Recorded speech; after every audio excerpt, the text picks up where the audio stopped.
Monarch: Legacy of Monsters, an Apple original series. The world is on fire. I decided to do something about it.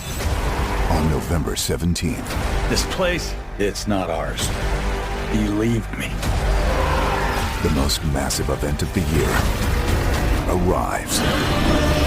If you come with me, you'll know everything, I promise. Oh my God, go! Monarch: Legacy of Monsters. Streaming November 17th, only on Apple TV+.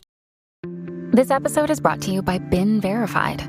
Help chip away at the uncertainty that comes with online dating and use BeenVerified.com, a leading platform for online background searches and people search reports. With their powerful search tools and extensive database, you could easily gather information about potential dates, which may help you find peace of mind before taking that next step. You can never be too safe when it comes to dating. Get 20% off today to help take control of your dating game. Visit BeenVerified.com/podcast. This is Optimal Relationships Daily, episode 1959. Feeling Unloved. You Don't Love Me, Nobody Loves Me. By Vironika Tugaleva of Vironika.org. Hello, everybody, and welcome to ORD, the podcast on which I narrate to you from different pieces of relationship-oriented content from around the world each day, giving you ongoing opportunity to learn about and improve the relationships in your own life. I'm your host, Greg Audino, and I'm back with you on this fine Saturday, equipped with a post from Vironika Tugaleva. She's going to be talking about self-love and how it can affect the love that we share with others, in addition to just ourselves. Let's not wait any longer. We're going to jump right into this post for today and start optimizing your life. Feeling Unloved. You Don't Love Me, Nobody Loves Me. By Vironika Tugaleva of Vironika.org. I used to think other people could hurt me. I also used to think other people could save me. Alone with myself, life was unbearable. There was always an inner voice screaming at me about my ugly body, my lack of charisma, my inadequacy as a female, as a daughter, as a human being. I found a few ways to drown the voices out. Every obsessive self-modification project, such as a diet, for example, consumed so much mental energy that I was distracted from my plight. Over time, however, the distraction factor would fade. In response, I'd obsess more, push harder. Thus, the diet turned into an eating disorder. I followed this same process over and over, each time hoping that my new endeavor would be my final one. Yet, nothing would last. Time after time, my inner critic would resurface. The longer my self-destructive voices stayed absent, the more ferocious they'd be when they returned. Over this process, I felt no control. About my relationship with myself, I had no insight or understanding. I walked through life in fear of the tyranny inside my head. My biggest problem, however, was that I didn't know it came from my head. I thought other people were causing me pain. In reality, they were just accidentally clicking play on already existing tapes inside my mind. My relationships with others became defined by their ability either to save me from my misery or to hurt me by perpetuating it. Everyone was either a prince or an attacker. I had to be the victim or the princess, the worshipped or the abandoned. One day, the excruciating, unbearable pain of my suffering was interrupted. With my first ever lover, I found a treatment for my sorrow. His words and deeds brought me sensations I'd never felt before. He told me I was beautiful and interesting. He paid attention when I spoke, and he missed me when I was gone.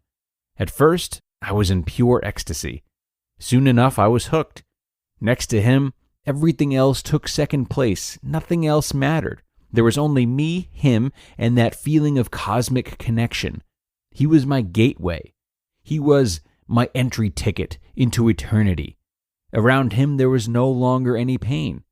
There was only the pleasure of feeling completely and utterly alive, connected, and accepted. We would lie together, embracing, and I would feel our bodies merging together as my skin washed top to bottom with utter bliss. I thought I'd never have to feel pain again.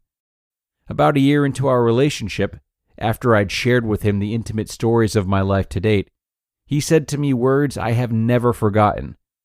"People have treated you badly in the past," he said, stroking my hair and embracing me. "I'm going to do better. I'm going to treat you better.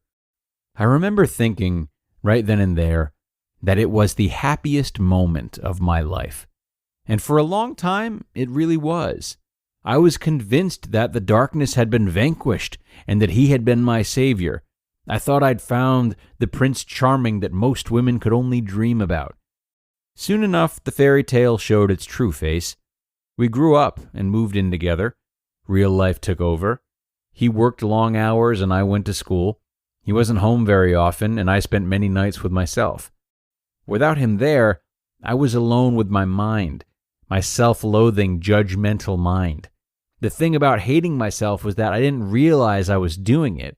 I didn't know that everyone else didn't talk to themselves like I did. I didn't even realize I was talking to myself in any particular way. All I felt was the same old misery, the same old suffering.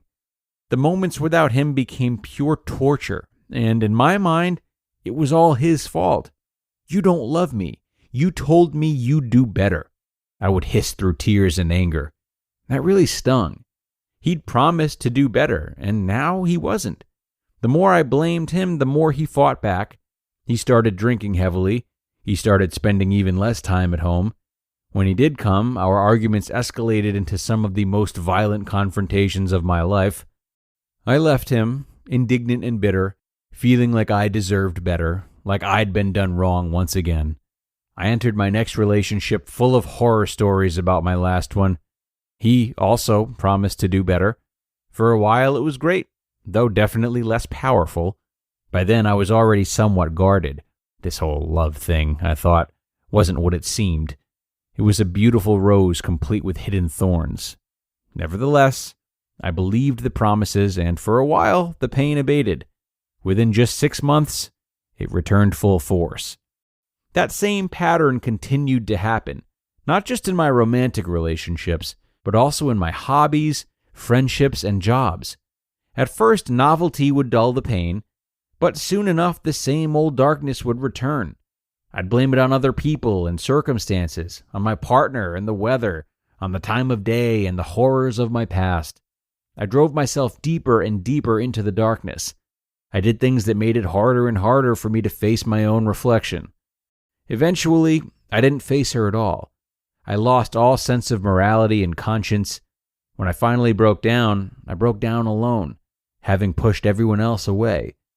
In the gloomiest depth of my breakdown, I saw clearly who was causing all my pain, all my suffering. I saw who didn't love me. I realized with razor-sharp clarity who really needed to do better. Looking into my own eyes in the mirror, I greeted myself. It was like looking at an enemy. The eyes stared back, distant and hostile. "People have treated you badly in the past," I whispered slowly to the girl in the mirror. "And I'm going to do better. I'm going to treat you better." Her eyes softened and filled with tears. My enemy turned into a friend.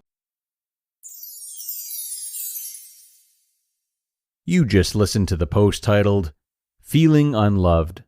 You Don't Love Me, Nobody Loves Me," by Vironika Tugaleva of Vironika.org. Monarch, Legacy of Monsters, an Apple original series. The world is on fire. I decided to do something about it. On November 17th. This place, it's not ours. Believe me. The most massive event of the year arrives. If you come with me, you'll know everything, I promise. Oh my God, go, go, go! Monarch, Legacy of Monsters, streaming November 17th, only on Apple TV+. This show is sponsored by Regain Couples Therapy by BetterHelp. Whether you're in the honeymoon phase or partners for life, perfectly content with your partner or going through a rough patch, setting aside time to listen to each other and work through conflicts can transform your relationship. And I can tell you from experience that sometimes the best place to learn how to be the better listener or communicator that your partner needs is in therapy. If your relationship is having ups and downs, or you simply want to work on yourselves together, consider giving Regain a try and see how your relationship can improve, no matter what stage you're at. This is an entirely online form of therapy that's not only helpful, but also designed to be convenient, flexible, and suited to your schedule. Just fill out a brief questionnaire to get matched with a licensed therapist and switch therapists at any time for no additional charge. The best relationships are always worth fighting for. Try something new in therapy. Visit regain.com/ORD today to get 10% off your first month. That's regain.com/ORD.